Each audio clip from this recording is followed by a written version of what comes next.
Welcome to dream சமையல். இன்னைக்கு வந்து வாழைக்காய் பொரியல் பண்ண போகிறோம். அதுக்கு தேவையான பொருள்லாம் சொல்ல போகிறேன். ஃபஸ்ட்டு வாழைக்காய் வந்து கட் பண்ணி வச்சுங்க. ஒரு வாழைக்காய் வந்து சிறுவாக கட் பண்ணி வச்சுருக்கேன். அப்புறம் வெங்காயம் ஒன்று கட் பண்ணி வச்சுருக்கேன். அதுக்கப்புறமா தாளிக்கிறதுக்கு வந்து கடுகு, உளுந்து, அப்புறம் காரத்துக்கு வந்து காரப்பொடி, அப்புறம் மஞ்சள் பொடி வந்து 1/4 டீஸ்பூன், உப்பு வந்து தேவையான அளவு. இப்போ எப்படி பண்ணலான்னு பார்க்கலாம். ஒரு டேபிள் ஸ்பூன் எண்ணெய் ஊற்றினோடனே கடுகு வந்து 1/4 டீஸ்பூன் காலிக்கிறேன். கடுகு பொரிஞ்சவனே நல்லா பொரியுது. இப்போ 1/2 டீஸ்பூன் வந்து உளுந்து போடுறேன். இது நல்லா சவுக்கட்டும்.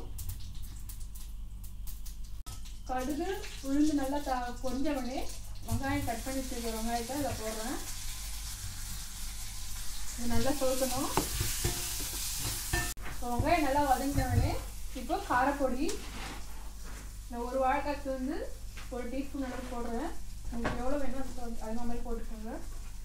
1/4 டீஸ்பூன் வந்து மஞ்சள் பொடி, உப்பு வந்து தேவையான அளவு, 1/2 டீஸ்பூன் அளவு போட்டுக்கிறேன். நான் ஒரு வாழைக்காய் பண்ணியிருக்கேன், சிறுவாக கட் பண்ணியிருக்கேன், அதனால் 1/2 டீஸ்பூன் போடுறேன் உப்பு. இந்த வெங்காயத்திலே இந்த காரப்பொடி வதக்கினா கொஞ்சம் கலர் கொடுக்கும், அதனால் நான் இதிலே வதக்குறேன். இப்போது நான் கட் பண்ணி வச்சுட்டு ஒரு வாழைக்காவை அதில் போடுறேன். இது குக் பண்ணல, இது அப்படியே தான் குக் ஆக போகுது. இதிலே தண்ணி தெளித்து குக் பண்ண போகிறேன்.